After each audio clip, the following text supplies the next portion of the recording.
The new Shangri La is a major presence on Grand Lake, but this amazing resort has a history rich with starry success and major heartbreak. It started as a modest hotel in the 60s. By the 70s and 80s, Shangri La brought fame, fortune, and stars to the newly renovated resort. It had everything: indoor bowling, tennis courts, holiday parties. It was the place to see and be seen. Things were rocking until the oil bust in the mid-80s. The economy forced the resort into Chapter 11 bankruptcy. For more than 2 decades, the property continually changed hands, but it never really recovered.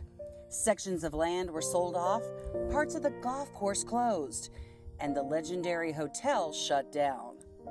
A landmark once filled with stars was suddenly filled with wildlife.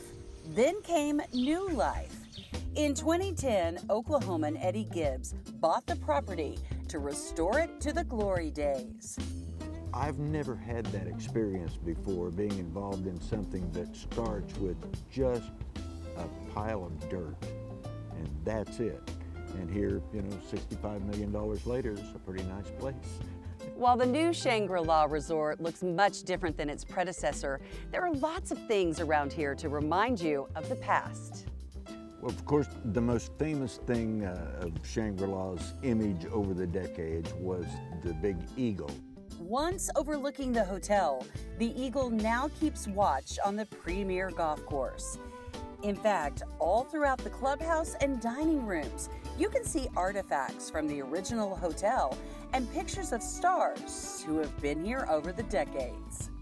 When we first began announcing that we were planning to build a hotel, some of the old groups that used to be here all the time started calling, and we had over $1 million booked the day we opened. Governors are now returning to the resort that hosted the Governors Conference in the 80s. Whether you're rich, famous, or neither, this is once again the place to be. We've continued to market Shangri-La as not a place where you come to prove who you are, but a place you can come to forget who you are. A magical place that has spanned the decades. You should check out the new Shangri La Resort because it continues to survive and thrive, just like Oklahomans. At Grand Lake, Cindy Morrison, Discover Oklahoma.